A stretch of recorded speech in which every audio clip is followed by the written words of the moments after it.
Ano sabi niya? Kuhan sa tax. Sabi ko, game man. Munang Sarap yan.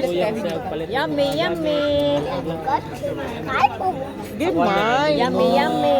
Bilhan ko daw niya Ano kay ng maximum prime nun? meal. Agoy, ginuo ko. Love Ay, Nina. gana ha. Pero mas hago ito yung Love Nina. Cream.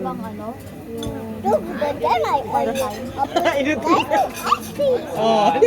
Kana rin siya. May ice cream na doon, Jo. Mas nagyalin eh. Kuha ka daw doon ng ice cream. Sabi niya, punta ka doon, kuha ka doon. Inutos talaga. Kaya nga nakapanahon sa ilang, walay halos ginhawa ay. Te, anong gawin mo sa 28? Wala daw. 28. Utang rasa paging dapat. Bangon na yan. Anong araw yan? Sabado. Wala siguro. Hindi ko alam. Magpaampon sana ako. Wala mga kaila sa iya mga kauban. Mga kaila kasi ang kauban. Hindi ko alam. Pag mayroong, wala pang mga invitation Wala eh. pang invitation. Oo, nang hawa gid. Kay Anali pa lang yung ano. Bisag dako lay. Di paampon sana ako, tete ba? Kailangan. Iwanan Oo, mo. kung maiwan yan dun sa bahay. Unsa? Baka mag-iyakan lang kaming dalawa. Behave siya, te, pag wala Ah, ako. Kinig sa'yo. Pag andyan ako, hindi siya nakikinig. Kasi pilit yan. Ay, andyan ang mawa ko. Ah. Oo, nya. Tingnan mo kay Giselle,